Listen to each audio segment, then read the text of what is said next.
Muito bom dia pra você que tá ligadinho na Barroso Mix. Eu sou o Rafael e eu sou catequista. Vamos lá para mais um estudo da palavra. Mais uma vez com você, Rafael Henrique, pra gente continuar a nossa caminhada pelo livro de Gênesis. Ontem nós exploramos os primeiros capítulos, né? Vimos a criação maravilhosa de Deus, a formação do homem e da mulher, o paraíso perdido pelo pecado. Hoje vamos mergulhar nas consequências dessa queda e nas histórias também que moldaram a humanidade. Prepare-se, porque hoje vamos do primeiro crime da história até o recomeço com Noé. Tá bom, meus irmãos? Sejam todos bem-vindos ao nosso estudo bíblico. Então ontem, vamos recapitular, né? Ontem você lembra, né, que Adão e Eva foram expulsos do paraíso, né? Pois bem, a vida fora do jardim do Éden era completamente diferente. Agora, meus irmãos, agora tinha que suar para conseguir comida. A terra tinha espinhos, o parto doía, mas eles seguiram em frente. E Eva então engravidou-se e concebeu e deu à luz Caim. O nome Caim soa como a palavra hebraica que significa adquirir. Eva disse: adquiri um homem com a ajuda do Senhor. Então ela achava que Caim era o Salvador prometido. Sabia disso, meus irmãos? Eva achava que Caim era o Salvador. Olha que engano, né? Depois nasceu Abel. Abel significa sopro, vapor. Profético, não é? A vida de Abel seria mesmo como um vapor, curta demais. Caim, né, se tornou um agricultor e Abel um pastor de ovelhas. Dois irmãos, dois caminhos, duas ofertas diferentes a Deus. E aqui vem algo fundamental, porque os dois ofereceram sacrifícios a Deus. Veja, mesmo fora do paraíso, o ser humano ainda busca a Deus. É da nossa natureza, né, meus irmãos? É como a planta que busca o sol, o rio que busca o mar. Nós buscamos Deus porque fomos feitos para Ele. Então Caim trouxe frutos da terra, Abel trouxe as primícias e a gordura de suas ovelhas. A Bíblia diz que Deus olhou com agrado para Abel e sua oferta, mas não olhou para Caim e sua oferta. Por quê? Seria um Deus injusto? Seria que Deus estava preferindo um filho ao outro? Não! A diferença estava no coração. Abel trouxe o melhor, as primícias, né? O primeiro e melhor animal. Caim trouxe frutos. Não diz que eram os melhores, né? Os primeiros. Apenas frutos. É como quando você dá um presente. Tem gente que escolhe com carinho, né? Embrulha, capricha ali no presente, né? No embrulho, dá com amor. Já outros pegam qualquer coisa, né? Algumas só presentei ali por obrigação. Não é verdade? Meus irmãos, Deus vê o coração. E o que aconteceu, hein? Caim ficou furioso. Seu rosto se abateu. Deus, como pai amoroso, então vem conversar e diz: por que estás irritado? Se fizeres o bem, não levantarás a cabeça? Mas, se não fizeres o bem, o pecado está à porta, como uma fera pronta para atacar. Cabe a ti dominá-lo. Olha o conselho, hein? Que conselho poderoso! O pecado como uma fera à porta. Você já sentiu isso? Aquela raiva, né? Querendo explodir. Aquela inveja que está te corroendo. Aquele desejo errado que está insistindo. Meus irmãos, é a fera à porta. Mas Deus diz, cabe a ti dominá-lo. Você tem o poder de escolher. Mas o que aconteceu? Caim não ouviu. Caim não deu ideia. Chamou Abel para o campo e o que ele fez? Ele matou Abel. O primeiro homicídio da história. Irmão matando irmão. E não foi um impulso, não. Foi premeditado. Ele planejou. Ele disse, vamos ao campo. Ele planejou e executou. A inveja matou o amor fraterno. Então Deus pergunta, onde está teu irmão Abel? De novo Deus estava dando uma chance, dele se confessar. Mas Caim responde com cinismo. Não sei onde está.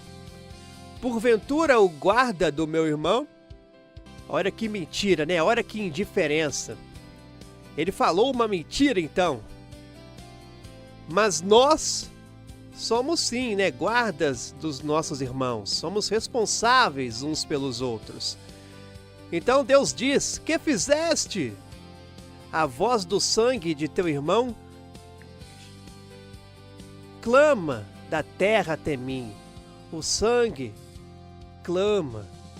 A injustiça não fica em silêncio diante de Deus. Cada lágrima, cada grito, cada injustiça, Deus vê, Deus ouve, Deus age. E aí vem o castigo, A terra não dará mais fruto para Caim. Ele será um fugitivo. Mas veja a misericórdia, quando Caim diz, mas Deus, meu castigo é grande demais. Qualquer um que me encontrar vai me matar. Então Deus coloca nele um sinal de proteção. Mesmo o assassino, Deus protege. Mesmo o pecador, Deus ama. Que mistério, meus irmãos? Um mistério de misericórdia. Então Caim sai, constrói uma cidade, tem filhos, seus descendentes inventam a música, a metalurgia, a pecuária. Veja, mesmo afastados de Deus, os homens criam, inventam, progridem. A imagem de Deus, ela permanece, mesmo manchada pelo pecado. Mas nem tudo são flores, a violência também aumenta. Lameque, que era descendente de Caim, ele se gaba e diz, matei um homem por me ferir, um jovem por me pisar. Caim será vingado 7 vezes, mas Lameque 77 vezes. Então veja, o espiral da violência crescendo. E enquanto isso, Adão e Eva têm outro filho. O nome dele é Sete, que significa substituto. E Eva diz, Deus me deu outro filho no lugar de Abel. E com Sete, algo novo começa. Foi então que se começou a invocar o nome do Senhor. O culto a Deus se organiza, a fé se estrutura. E o tempo passou. Gerações e gerações. Sabe quantos anos Adão viveu? Adão viveu 930 anos. Sim, as pessoas viviam muito mais naquela época. Por quê, hein? Porque ainda o pecado, ainda não, talvez o pecado ainda não tivesse corrompido, tanto a natureza humana. talvez as condições fossem diferentes. O importante é, mesmo vivendo quase 1000 anos, Adão morreu e a morte entrou no mundo. Então chegamos lá no capítulo 6, que é um dos mais misteriosos da Bíblia. Olha o que diz a Bíblia no capítulo 6 de Gênesis. O Senhor viu que a maldade do homem era grande na terra, e que toda a inclinação dos pensamentos de seu coração era apenas para o mal, o tempo todo. Olha, meus irmãos, que diagnóstico terrível. O tempo todo pensando o mal. É como hoje, né? A gente liga a TV, eu até parei de ver TV. É só violência. A internet também cheia de coisas ruins. Política é cheio de corrupção. Olha, parece que o mal domina tudo. Mas não desanime, viu? Porque Deus tem um plano. E a Bíblia diz, o Senhor se arrependeu de ter feito o homem.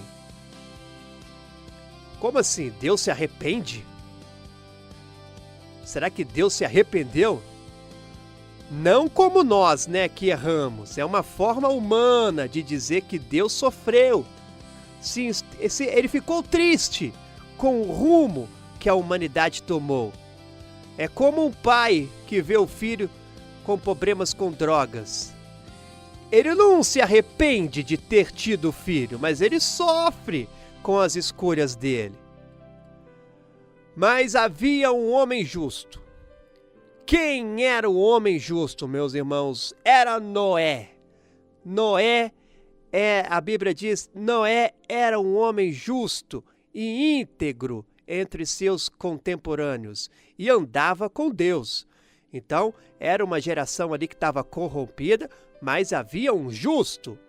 Numa sociedade pobre e podre, tinha lá um homem íntegro. É possível, né? Você pode ver esse Noé hoje. E Deus revela a Noé, então, seu plano. Vai cair um dilúvio para purificar a terra.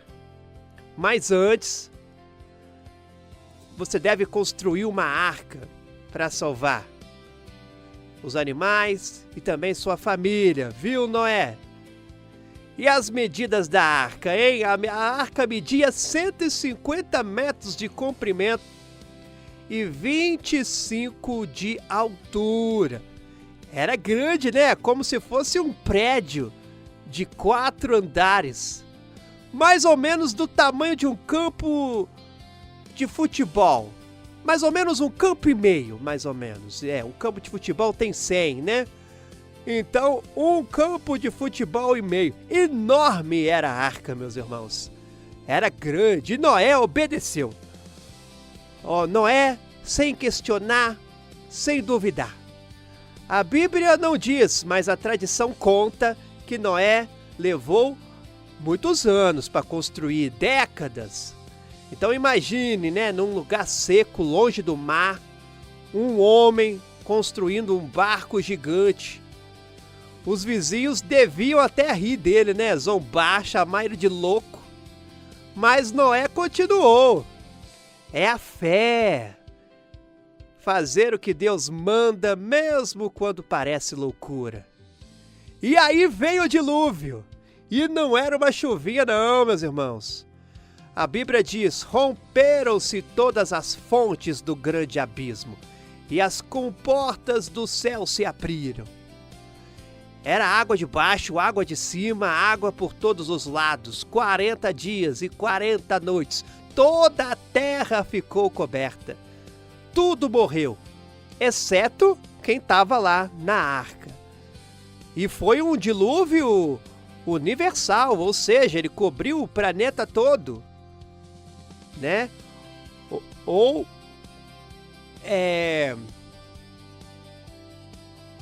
E depois, hein? Depois de meses, sim, Noé ficou mais de 1 ano lá na arca, e aí as águas baixaram.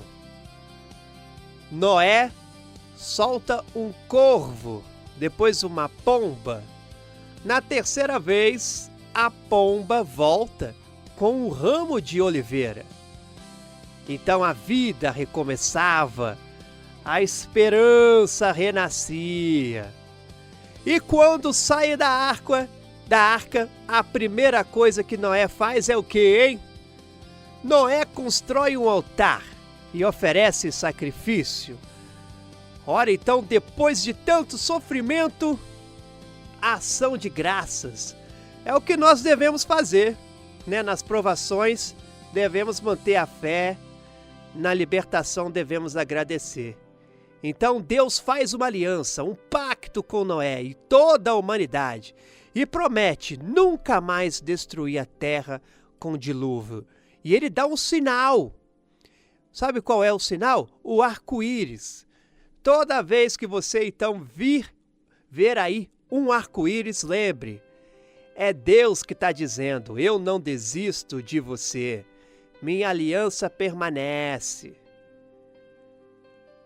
Mas uma coisa que não permanece é o pecado, né, meus irmãos? O pecado continua. Então, logo Noé se embriaga, Caim desrespeita o pai, a humanidade se divide. E então vem Babel. Os homens dizem: vamos construir uma torre que chegue ao céu, para nos tornarmos famosos. De novo, e veja bem, meus irmãos, de novo o povo queria ser como Deus. De novo o orgulho. E Deus faz o quê? Deus confunde as línguas. Por quê, hein? Castigo? Não. É proteção, né? Unidos no mal, o que a humanidade não faria, né? Então, divididos, há limite para o mal. É como quando a mãe separa, né, os filhos briguentos. Não é castigo, não, é sabedoria. Então, todos lá começam a falar línguas que outros não entendem. E assim termina a primeira parte de Gênesis, a história universal. Desde Adão a Babel, nós vimos o pecado crescer, mas nós também vimos a misericórdia de Deus agir. Vimos que o homem sempre cai, mas Deus sempre levanta. Vimos também que mesmo no castigo há promessa. Mesmo no dilúvio há arca. E mesmo em Babel há esperança. É porque depois de Babel, Deus vai fazer algo novo. Ele vai escolher um homem de uma família específica para, através dele, abençoar todas as famílias da terra. Quem é esse homem? É Abraão. Amanhã, meus irmãos e minhas irmãs, vamos conhecer o pai da fé. Aquele que largou tudo para seguir uma promessa. Vamos ver, hein, como Deus transforma um idólatra em amigo de Deus. Um velho sem filhos em pai de multidões. Vamos saber também como Sara, que era estéril, que era idosa, como Sara se torna mãe. Como Deus testa a fé, pedindo o impossível. Não perca amanhã, aqui na Rádio Barroso Mix. Rafael, bom dia. Paz de Cristo e amor de Maria esteja com você e com sua família. Desculpa pela voz, tá meio rouca, mas por causa da gripe.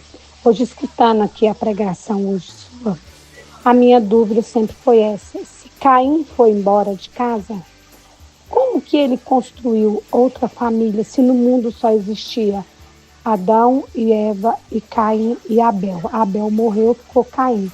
Como? A minha dúvida é essa. Eu nunca consegui entender. Todas as vezes que eu leio esse pedaço, eu não consigo entender, Rafael. Bom dia, Magna de Guarani, Goiás. Então, Magna, é verdade, né? Como pode Caim, né, ter se casado, né, e ter tido filhos se a Bíblia fala que Adão e Eva eram os primeiros e Caim, né, matou Abel? Quem foi que ele casou? Como isso aconteceu? Ora, minha amiga, quando lemos ali o livro de Gênesis, no capítulo 4, nós vemos que Caim, né, após cometer o pecado de matar seu irmão Abel, ele sai e vai para a terra de Nod, né, onde ele constrói uma cidade e tem filhos. Mas a grande questão que fica no ar é quem ele casou, né? É importante entender, amiga, que quando a Bíblia fala sobre Adão, sobre Eva, sobre Caim, sobre Abel, ela está destacando as figuras principais.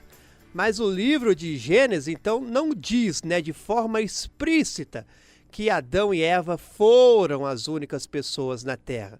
A Bíblia não diz, né? Não podemos pensar que naquele momento só existiam esses 4. Então, na verdade, a Bíblia nos diz que Adão e Eva tiveram outros filhos e filhas, né? Lá no capítulo 5, no versículo 4, por exemplo, é dito que Adão teve filhos e filhas, mas também não especifica quantos, nem quantos anos depois. Então, portanto, é possível, né, e até provável que Caim tenha casado com uma das suas irmãs ou com alguém ali de sua descendência. É possível, provável, né? Isso mesmo. Muitas vezes, né, achamos que a Bíblia fala de tudo de forma completa, mas ela tem ali um estilo, né, de contar a história por partes, sem dar todos os detalhes, né? Mas aí você pode estar se perguntando aí, mas como pode isso, Rafael? Casar com uma irmã? Pois bem, meus irmãos, naquela época as leis sobre casamento ainda não existiam. O povo de Deus estava ali começando ainda a se multiplicar. Ainda não havia, né, ainda uma proibição contra o incesto, que só seria dada lá no livro de Levítico, bem mais tarde, né? Então, assim, os primeiros seres humanos precisavam se casar entre si para a humanidade crescer. Isso, claro, não quer dizer que as coisas fossem... quer dizer que fosse o ideal, mas era a realidade daquela época, né? O importante é que com o tempo Deus estabeleceu normas, leis para proteger a vida humana e garantir a convivência de forma mais saudável. Então a resposta é essa, viu, minha amiga? Provavelmente, né? Provavelmente, repito, ele se casou com uma irmã ou uma parente, né? Já que Adão e Eva também tiveram muitos filhos e o povo, né, precisava se multiplicar. E como eu disse, a Bíblia, ela não dá muitos detalhes, né? Mas nos faz refletir sobre o plano de Deus que se desenrolou com o passar do tempo. Tá bom? É sempre importante, né, lembrar que, embora as Escrituras nos contem a história de forma simples, elas também têm um grande poder de nos ensinar. Cada dúvida que surge, como a sua, né, Magna, nos ajuda a entender melhor o contexto, o amor de Deus por nós. Obrigado pela sua pergunta.